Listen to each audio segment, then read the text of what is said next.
দর্শক, জনপ্রিয় television channel আর টিভির একসময় সিইও ছিলেন। এখনও ভিন্ন মত রয়েছে, এখন তিনি সিইও আছেন না নেই এটা নিয়ে মিডিয়া অঙ্গনে বেশ দুই রকমের তথ্য রয়েছে। তবে আশিক রহমানের কথা বলছি, আশিক রহমান এই মুহূর্তে বাংলাদেশে অবস্থান করছেন না সেটাও আমাদের জানা। তিনি আমেরিকায় অবস্থান করছেন।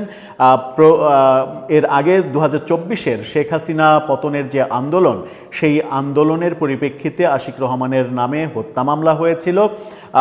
সেই হত্যা মামলার পরিপ্রেক্ষিতে তাকে আর-টিভি থেকে সরিয়ে দেয়া হয়, তিনি দেশ ছেড়ে চলে যান, এই ব্যাপারগুলো শোনা গিয়েছিল। একসময় দুর্দান্ত প্রতাপশালী আর-টিভির এই সিইও, অবশ্য তার বড় একটা ক্রেডিট হচ্ছে আর-টিভিকে মোটামুটি এক ধরনের সাধারণ মানের চ্যানেল থেকে অত্যন্ত জনপ্রিয় চ্যানেলে রূপান্তরিত করতে পেরেছিলেন। এই ক্রেডিট মিডিয়াতে তিনি পান, তাকে এই ক্রেডিট দিতেই হবে। কিন্তু আশিক রহমানের বিরুদ্ধে এই মামলা হয়েছিল কেন? শেখ হাসিনার বিভিন্ন সংবাদ সম্মেলনে প্রথম সারিতে আশিক রহমানকে বসে থাকতে দেখা গিয়েছিল, কিন্তু অন্যদিকে আর-টিভির বিভিন্ন প্রোগ্রামে আওয়ামী লীগ সরকারের বিভিন্ন সময়ে বিভিন্ন সমালোচনা করা ব্যক্তি আশিক রহমান আওয়ামী লীগের প্রচণ্ড সমালোচক হিসেবেই পরিচিত ছিলেন। তিনি আওয়ামী লীগ করতেন এরকম তথ্য মিডিয়াতে অন্তত ছিল না। যারা তাকে চেনেন তারা সবাই জানতেন যে আশিক রহমান আওয়ামী লীগ করতেন না, বরং আওয়ামী লীগের বিপক্ষের রাজনীতির অনুসারী তিনি ছিলেন। যদিও তিনি রাজনীতির সঙ্গে জড়িত ছিলেন না, কিন্তু মানসিকভাবে তিনি আওয়ামী লীগের যে বিপক্ষ ইমেজ, সেই বিপক্ষ ইমেজের সমর্থক ছিলেন, এরকম আলোচনা আমরা বহুবার শুনেছি। কিন্তু তার বিরুদ্ধেও মামলা হয়েছিল, জুলাই হত্যা মামলা। এবার বিডি নিউজ 24 নিশ্চিত করছে সেই আশিক রহমানের বিরুদ্ধে যে মামলা, সেই মামলা থেকে আশিক রহমানকে অব্যাহতি দেয়া হয়েছে। নতুন সরকার, বিএনপি সরকার এসেই আশিক রহমানকে অব্যাহতি দিল। আশিক রহমানকে যখন অব্যাহতি দেয়া হলো, তখন কি ব্যাপারটা এরকম ধরে নেওয়া যায় যে আওয়ামী লীগের সঙ্গে সম্পৃক্ততা তার ছিল না, বরং বিএনপির রাজনীতির সঙ্গেই তার এক ধরনের কানেকশন ছিল, সেই কারণেই বিএনপি সরকার আসার পরপরই এই ঘটনাটা ঘটল? এটা কি রাজনৈতিক ঘটনা, নাকি সত্যি সত্যি এটা তিনি যে রাজনীতির মতবাদে থাকেন না কেন, যে রাজনীতিই করুন না কেন, আশিক রহমান কাউকে ওই আন্দোলনের সময় গিয়ে হত্যা করেছেন এটা পাগলেও বিশ্বাস করবে না। ব্যাপারটা মিথ্যা মামলা। সেই মিথ্যা মামলা তো শুধুমাত্র আশিক রহমান না, আরও বহু জনের নামে রয়েছে, যেগুলো একে একে হয়তো এভাবে অব্যাহতি দেওয়ার ঘটনা ঘটবে। যখন আমরা দেখছি যে সেলিনা হায়াৎ আইভী, নারায়ণগঞ্জের মেয়র, তার নামে হাস্যকর সব 11টা হাস্যকর মামলা দিয়ে তাকে আটকে রাখা হয়েছে, তখন অন্যদিকে আমরা দেখছি যে আশিক রহমানকে জুলাই হত্যা মামলা থেকে অব্যাহতি দেওয়া হলো, যখন কিনা বিভিন্ন মিথ্যা মামলায় বহু সাংবাদিক এখনও কারাগারে মানবতর জীবনযাপন করছেন। চলুন একটু জেনে দেখি আর-টিভির সাবেক এই সিইও আশিক রহমানকে কোন মামলায় ফাঁসানো হয়েছিল, কেন তাকে অব্যাহতি দেওয়া হলো, কি বলছে পুলিশ কিংবা আদালত থেকে কোন তথ্য পাওয়া যাচ্ছে। থাকবেন পলিটিক্স টিভির নিয়মিত আয়োজনে।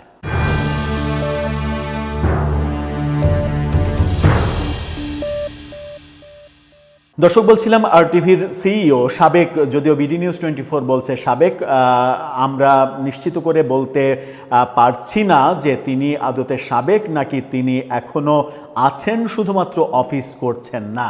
আর-টিভির আমেরিকাতে অফিস রয়েছে, আমেরিকাতে আর-টিভির কার্যক্রম রয়েছে, সেখানে যেটা আশিক রহমানের হাত দিয়েই চালু হয়েছিল সেটার দায়িত্ব এখন তিনি পালন করছেন, এরকমটাও মোটামুটি মিডিয়ার খবরে যতটুকু জানা যায় সেটুকু তথ্যই আমরা জানি। কিন্তু বিডি নিউজ 24 বলছে যে সাবেক সিইও, তাদের কথাই যদি সত্য ধরা যায় তাহলে আর-টিভি বাংলাদেশের যে প্রতিষ্ঠান সেটার সঙ্গে তার সম্পর্ক নেই।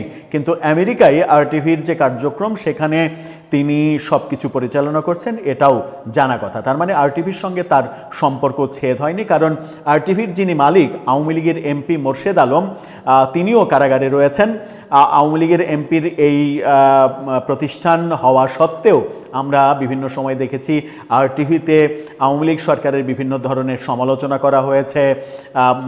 আশিক রহমানের উপস্থাপনায় বিভিন্ন টক শোতে আওয়ামী লীগের বিভিন্ন কার্যক্রম নিয়ে প্রচুর সমালোচনা করা হয়েছে। তারপরেও তার নামে কেন মামলা দেয়া হয়েছে সেই প্রশ্নটা উঠেছিল। অবশ্য একটা ব্যাপার সবার হয়তো চোখে পড়তে পারে, সেটা হচ্ছে শেখ হাসিনা যত সংবাদ সম্মেলন করেছেন তার অধিকাংশ সংবাদ সম্মেলনে প্রথম সারির চেয়ারে আশিক রহমানকে বসে থাকতে দেখা গেছে। যদিও আশিক রহমান প্রফেশনালি কখনো সাংবাদিকতা করেননি, সাংবাদিক নন, কিন্তু আরটিভির সিইও হিসাবে কিংবা আরটিভি অনলাইনের প্রধান সম্পাদক তিনি আসার পরে আরটিভি অনলাইন করেছেন, যেটা মানে নিউজ সেকশন সেখানে চালানো হয়, নিউজ হিসেবে চলে, সেটার প্রধান সম্পাদক হিসেবে তার নাম আছে। যেহেতু প্রধান সম্পাদক সেহেতু সাংবাদিক হিসেবে তিনি যেতেই পারেন, তাকে সেখানে দেখা গেছে। কিন্তু প্রধানমন্ত্রীর কোনো মানে সাংবাদিক সম্মেলনে তিনি সাংবাদিক হিসেবে প্রশ্ন করেছেন এমনটা দেখিনি, শুধুমাত্র প্রথম সারিতে বসে থাকতে দেখেছিলাম। সেই কারণেই কিনা তার নামে মামলা হয়েছে আমরা নিশ্চিত নই। কোন মামলা হয়েছিল? বিডি নিউজ তাদের শিরোনামে যেটা বলছে সেটা হচ্ছে জুলাই হত্যা, আরটিভির সাবেক সিইও আশিককে অব্যাহতির সুপারিশ।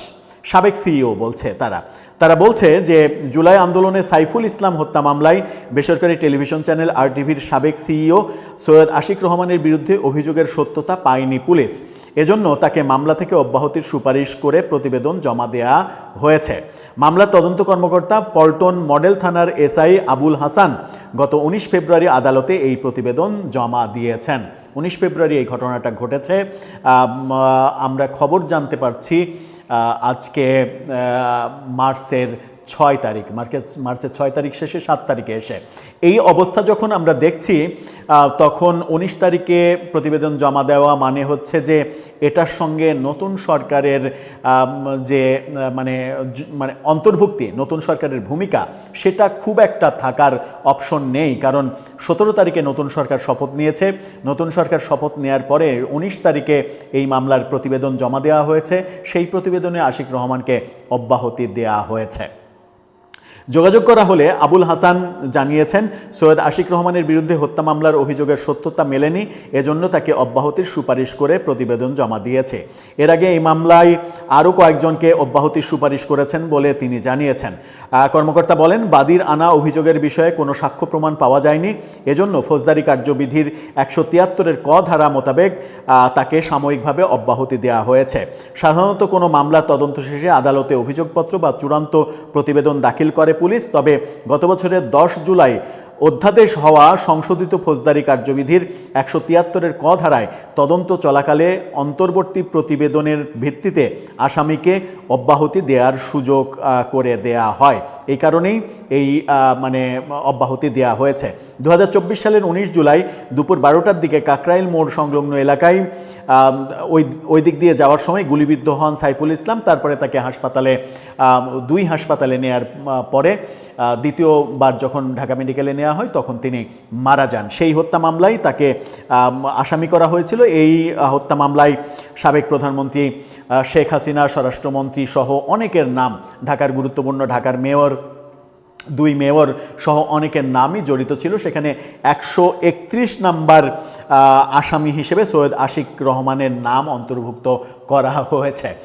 বলছিলাম না যে জুলাই হত্যা মামলাকে কেন্দ্র করে যত মামলা করা হয়েছে সেই মামলার মানে কিছু মামলা রিয়েল মামলা, অধিকাংশ মামলাই ভুয়া মামলা, এবং রিয়েল যেগুলো মামলা সেই রিয়েল মামলা মানে একটা মানে ঘটনা ঘটেছে, ঘটনা তো সত্য, কিন্তু সেই ঘটনার পরিপ্রেক্ষিতে যাদেরকে আসামি করা হয়েছে সেই আসামির লিস্টে দেখা যাচ্ছে যে আসামিরা বেশিরভাগই ভুয়া আসামি। সেই ভুয়া আসামি। এখন সৈয়দ আশিক রহমানের মতো একজন মানুষ যিনি একটা টেলিভিশন চ্যানেলের সিইও হোক, সেটা মানে আওয়ামী লীগের এমপির টেলিভিশন চ্যানেল, কিন্তু ব্যক্তি আশিক রহমান আমি মানে মোটামুটি মানে বলতেই পারি যতটুকু তাকে চেনা জানা, তিনি আওয়ামী লীগের অনুসারী না, তিনি আওয়ামী লীগ করেন না, আওয়ামী লীগের রাজনীতি তিনি পছন্দও করেন না। ব্যক্তি আশিক রহমান আওয়ামী লীগের কট্টর একজন সমালোচক, সেটা আওয়ামী লীগের সরকারের আমলে, এবং আওয়ামী লীগের এমপির চ্যানেলে বসে থেকেই সেই ইতিহাসগুলো আমরা জানি, বিভিন্ন জনের কাছে তথ্য নিলে সেগুলো পাওয়া যায়। তো আওয়ামী লীগ যে ব্যক্তিটা করেনি না, সেই ব্যক্তি শুধুমাত্র আওয়ামী লীগের এমপির চ্যানেলের সিইও হওয়ার কারণে তিনি আসামি হয়ে গেলেন।